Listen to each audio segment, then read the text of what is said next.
Assalamualaikum warahmatullahi wabarakatuh. Dan kita berjumpa lagi dalam subjek sejarah. Okey, kali ni kita akan sambung pada yang lepas, iaitu zaman air batu. Ingat balik tak apa yang telah awak belajar pada kelas sebelum ni? Zaman air batu ada binatang yang hidup. Okey, binatang apa? Cepat, beritahu, ada 3. Memang. Okey, yang kedua harimau. Harimau apa ni? Harimau gigi bertaring. Yang ketiga, 3 cepat 3. Sloth. Alright, good. Okey, dalam ni kita akan sambung 2.2 zaman air batu. Dalam ni dia ada 4 zaman air batu. Daripada satu zaman tu dipecah kepada 4. Kenapa ada 4? Okey, jom kita belajar sama-sama. Okey, kita baca dulu bahagian sini. Okey, zaman terpenting yang memberikan kesan kepada perubahan bentuk fizikal bumi seperti yang ada pada hari ini ialah zaman air batu. Zaman air batu ialah garis masa geologi. Geologi, apa itu geologi? Okey, cuba Google apa itu geologi. Yang menunjukkan suhu bumi menurun. Suhu bumi menurun pada tahap membeku dalam jangka masa yang lama. Sebahagian besar bumi, khususnya di bahagian kutub utara dan kutub selatan, diliputi oleh air batu tebal yang dikenali sebagai lapisan ais. Okey, lapisan ais ni lah yang menyebabkan kawasan air batu menjadi luas di kawasan kutub dan pergunungan. Namun pada zaman air batu, pada zaman air batu, bumi mengalami proses pengglesiran. Apa itu proses pengglesiran? Maksudnya permukaan bumi tu dia akan bergelongsor antara satu sama lain. Nanti awak akan belajar dalam geografi. Awak akan tahu apa itu pengglesiran. Iaitu kecairan air batu terdapat sekurang-kurangnya berapa? 3 tahap berlakunya glasier. Tahap pertama ialah bila? 900 hingga 600 juta tahun dahulu. Tahap kedua 250 hingga 80,000 juta tahun. Dan tahap ketiga 10,000 juta tahun. Okey, perubahan iklim dunia kepada suhu panas telah menyebabkan berakhirnya zaman air batu. Okey, nampaknya perubahan iklim. Apa itu iklim? Ingat balik. Iklim adalah cuaca. Okey, kepada suhu panas. Jadi zaman contoh ais, bila awak terkena panas, ia akan cair. Sama juga pada ni, zaman air batu, bila suhu makin panas, dia akan berakhirlah zaman air batu. So, bila berakhirnya zaman air batu, maka berlakulah 4 tahap yang telah dalam proses akhir apa? Zaman air batu. Okey, jom tengok. Tahap zaman air batu terbahagi kepada 4 tahap, iaitu zaman Meoson, zaman Pliocene, zaman Pleistocene dan zaman Holocene. Okey. Jangan terbelit pula. Dan pastikan awak ingat dan hafal 4 zaman ini tanpa salah kedudukan. Dia perlu ikut urutan. Cuba fikir. Kalau nak buat akronim. Apa tu akronim? Buat ikatan dia. Daripada M, P, Pli, H, Ho. Cuba. Nanti cuba beritahu saya. Apakah akronim yang sesuai? Okey, jom kita tengok.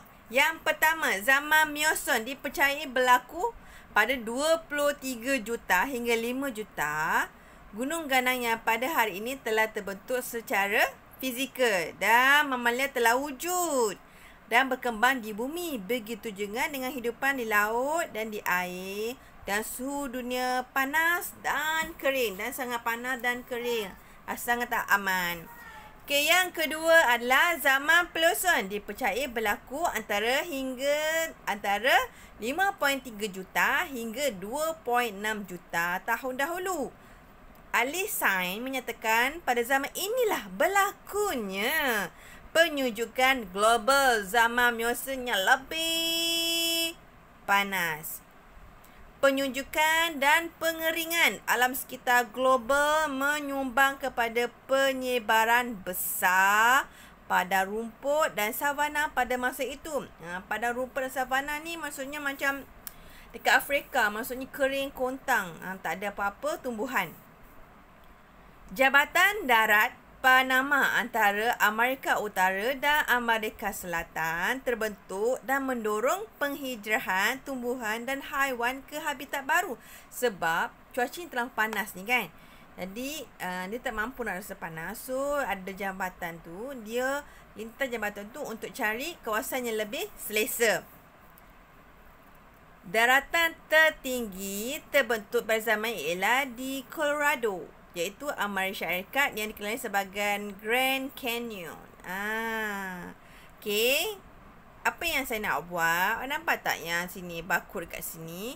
Saya nak awak scan dan cuba hantar dalam grup apa yang awak dapat. Okey, jom. Okey, kita sambung-sambung surat sebelah. Sekejap saya naikkan sikit.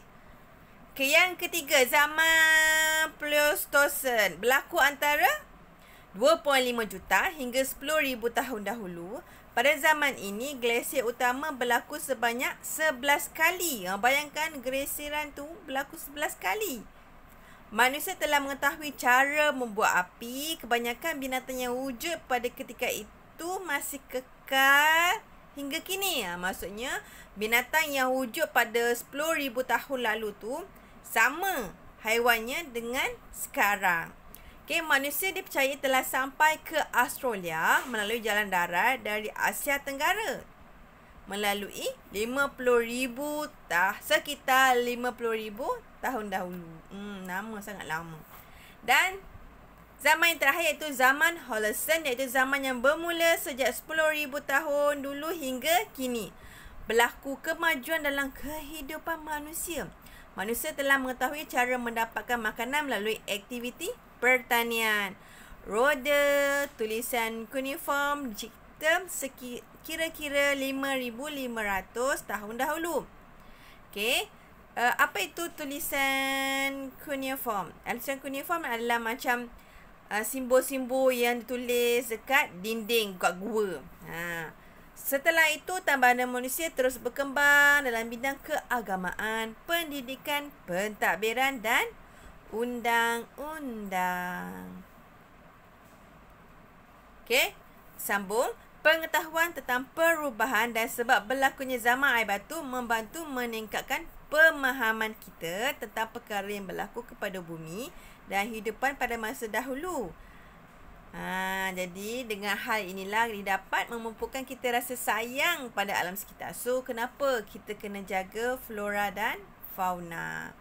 Kita tengok gambar tu, gambar menunjukkan salji meliputi kawasan pergunungan. Pada zaman air batu, salji menjadi mampat membentuk air batu. Proses ini memakan masa jutaan tahun.